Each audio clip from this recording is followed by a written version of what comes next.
welcome back. Et donc, voici la suite de la vidéo. Alors, le Mali, la Guinée, le Burkina Faso, seraient-ils des poches terroristes armées pour annexer la Côte d'Ivoire en 2020? Question. Alors, mes chers amis, je vais prendre ici l'exemple du Cameroun. Et comme je le disais dans la précédente vidéo, de la suite de celle-ci, nous avons vu que la dernière fois, la rébellion a été formée au Burkina Faso. C'est au Burkina Faso qui se sont, c'est-à-dire c'est au Burkina Faso qu'ils se sont entraînés en cachette, en douce, et ils sont venus attaquer la Côte d'Ivoire. Il faut savoir que, par exemple, en Afghanistan, quand il y a eu les troubles là-bas, on avait parlé de Al-Qaïda, c'est-à-dire Al-Qaïda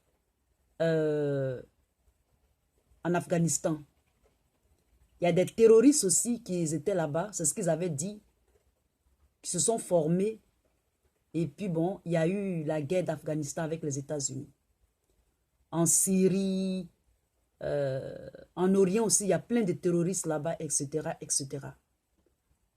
Maintenant, ces groupes de terroristes, avant on les appelait les mercenaires, mais maintenant ce sont les terroristes. Et ces terroristes-là, sachez que souvent ils sont créés par les grandes puissances pour attaquer les États qui ne veulent pas se soumettre à eux, pour voler les richesses, pour évacuer les âmes, leurs âmes, etc., etc. Il faut savoir que en Afrique, le groupe qui est en Afrique s'appelle AQMI. AQMI, il y a AQMI au Maghreb islamique et ceux de l'Afrique noire, c'est Boko Haram. Et donc Boko Haram, c'est la branche terroriste pour les Noirs, c'est-à-dire de l'Afrique noire.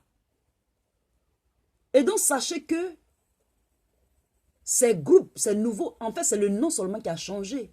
Sinon c'est les mêmes terroristes.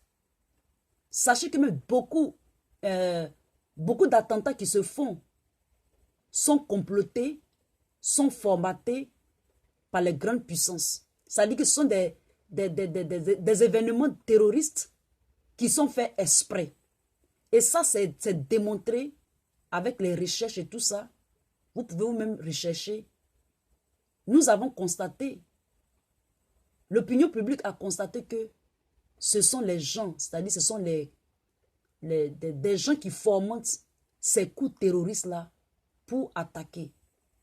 Mais il y a aussi des terroristes qui peuvent se radicaliser et puis attaquer aussi lorsque le pays est attaqué, etc., etc.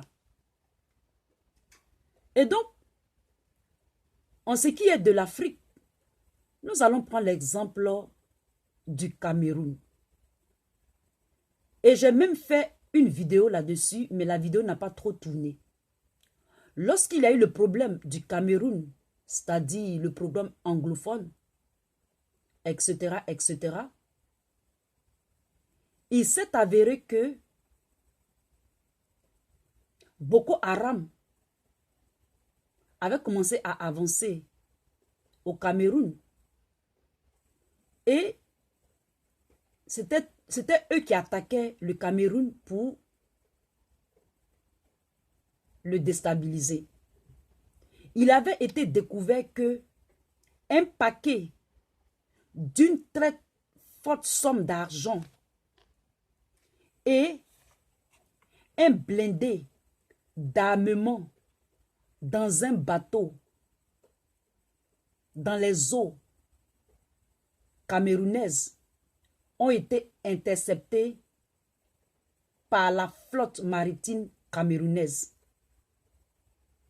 Et donc, sachez que quand il s'agit des informateurs camerounais, ils sont un peu sophistiqués. Ils ont plus d'efficacité que ceux de la Côte d'Ivoire.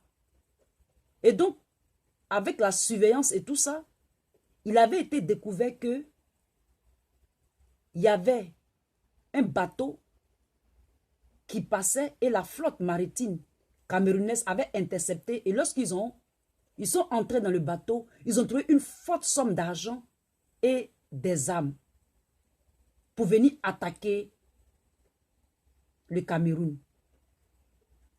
Et ils sont tellement informés, ils ont tellement d'efficacité que certains de leurs informateurs avaient fait des révélations comme des vols de nuit, c'est-à-dire des vols d'avions de nuit qui faisaient des va-et-vient dans certaines régions du Cameroun. C'est ainsi que une haute autorité du Cameroun avait mentionné cette phrase ou cette expression, la guerre comme à la guerre. Et donc, sachant tout cela, nous savons que ces conflits habituels, comme je l'ai déjà mentionné, dans l'actualité, certaines puissances adorent liquider leur cargaison de vente d'armement au pays, etc., etc. Et donc, si on fabrique des armes, mais il faut qu'on les liquide là, il faut qu'on les vende. Donc, il y a certaines nations qui sont spécialisées en ça. Leur sous-sol est pauvre. C'est comme ça qu'ils se font de l'argent. Vendent des armes.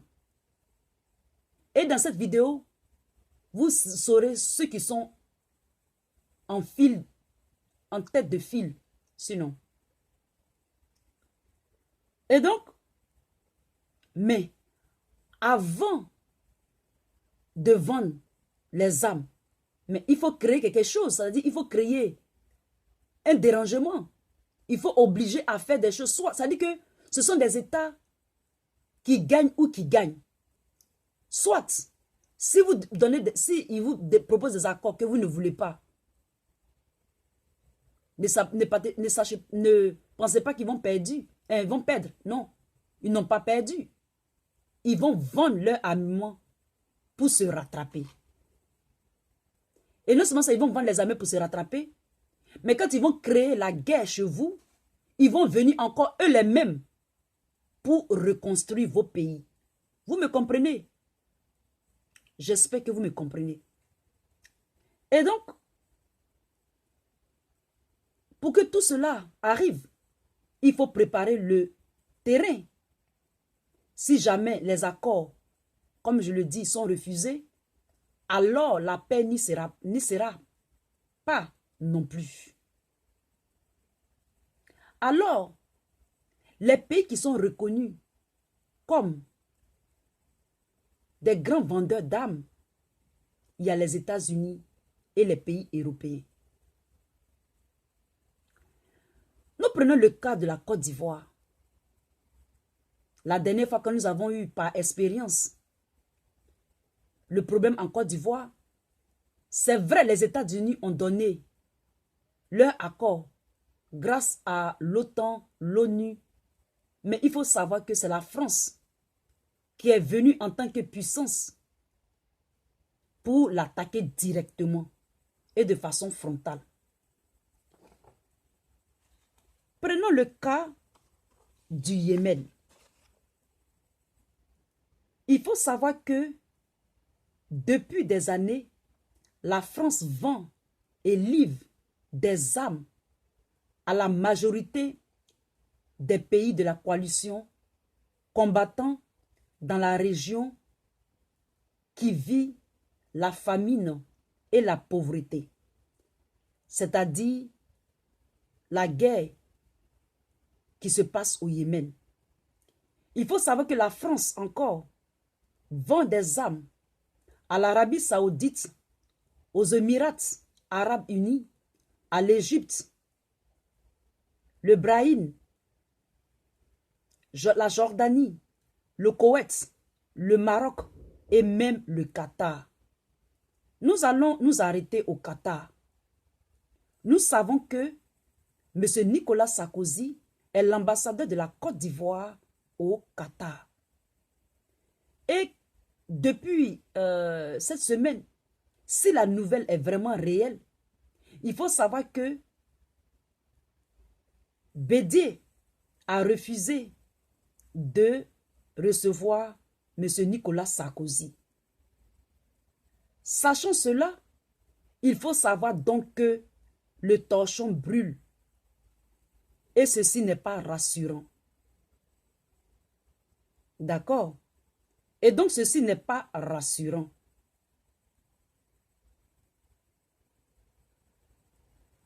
Et donc, avec cette information, ça m'a poussé à comprendre plus que, sachant les relations entre M. Alassane Ouattara et Sarkozy, connaissant la France dans sa réputation de vendre les armes, est-ce que lorsque Ahmed Bakayoko dit tout est bouclé, tout est fait, vous-même devinez, y a-t-il pas une possibilité de vente d'armes? Question. Et donc, en ce qui concerne le conflit au Yémen, les armes qui sont données ou qui ont été retrouvées, le paquetage ont été des armes qui sont exportées de la France. Et donc la France, si elle-même, elle ne rentre pas en guerre, comme ce qu'elle a fait en Côte d'Ivoire, elle livre des armes. Et donc elle a livré plus de 1,3 milliard, c'est-à-dire milliards de dollars d'armes à l'Arabie Saoudite en 2017, incluant les bombes, les toupies, les roquettes et les missiles.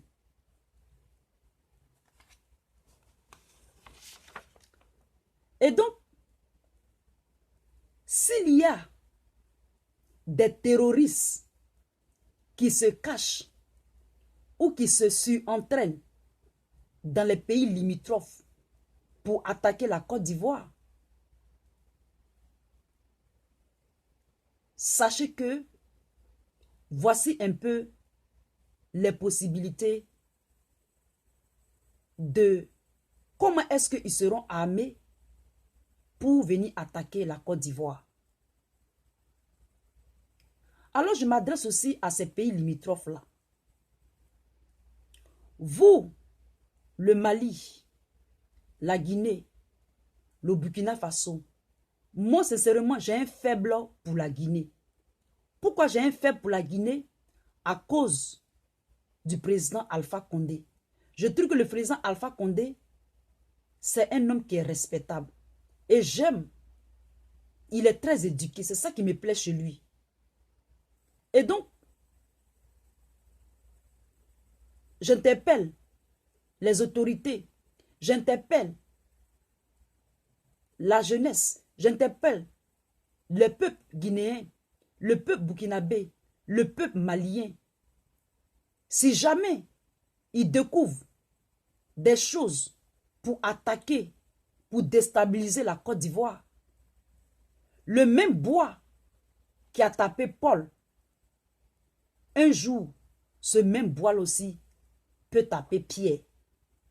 Ou bien, le même bois qui a tapé Djakarija, ce même bois-là peut attaquer Nansigi aussi. Ou bien Krotoumou. Et donc, sachez que dans le désert, il y a plein de groupes terroristes. Si vous, les pays limitrophes, injustement, vous êtes utilisés comme arrière-base pour attaquer la Côte d'Ivoire, le réveil aussi peut se faire. C'est-à-dire que vous aussi, on peut vous attaquer. Mais des terroristes du désert, par exemple, les Peuls, etc., les extrémistes aussi, peuvent vous attaquer. Donc, ça ne sert à rien de déstabiliser la Côte d'Ivoire. L'attaquer pour annexer la Côte d'Ivoire. Si vous annexez la Côte d'Ivoire, sachez que vous aussi, un jour, on peut vous annexer. De façon indirecte.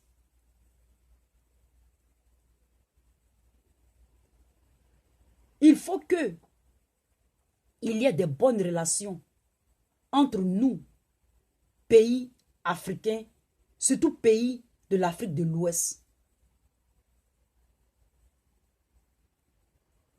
Vous comprenez? Et si vous le faites peut-être pour un temps, mais sachez que les Européens, c'est-à-dire les étrangers, c'est-à-dire les colons, nous serons perpétuellement leurs esclaves. En attendant vos frères africains de pays limitrophes, vous n'êtes pas épargnés. Vous allez toujours nous attaquer pendant peut-être 10 ans, 20 ans, 30 ans. Arrivé à un certain moment, nous allons fermer nos frontières. Comme l'Algérie qui a fermé sa frontière au Maroc. Est-ce que c'est de ça que vous voulez? Sachez aussi que vos pays sont des pays enclavés. C'est-à-dire vos pays n'ont pas accès à la mer. Annexer la Côte d'Ivoire, prendre la Côte d'Ivoire n'est pas une solution. Vos pays sont des pays qui sont dans un grand désavantage. C'est mieux pour l'histoire que vous ayez de bonnes relations avec votre pays, vos pays limitrophes comme la Côte d'Ivoire, le Libéria, le Ghana. N'attaquez pas les autres pays pour les annexer. Ça ne vous arrange pas. Vos pays sont enclavés. Vos pays sont sableux, c'est-à-dire vos pays sont du sable. Plutôt demandez l'aide, la diplomatie, pour qu'il y ait un bon rapport entre vous et nos pays. Souvenez-vous, au temps où il n'y avait pas cette politique de M. Alassane Ouattara, dans le temps où on n'avait pas eu de rapport encore avec M. Alassane Ouattara, la Côte d'Ivoire baignait en une parfaite harmonie avec les autres pays, c'est-à-dire les pays de la sous-région. Du coup, on vous a retourné le cerveau et vous voulez attaquer. Vous avez attaqué, vous avez servi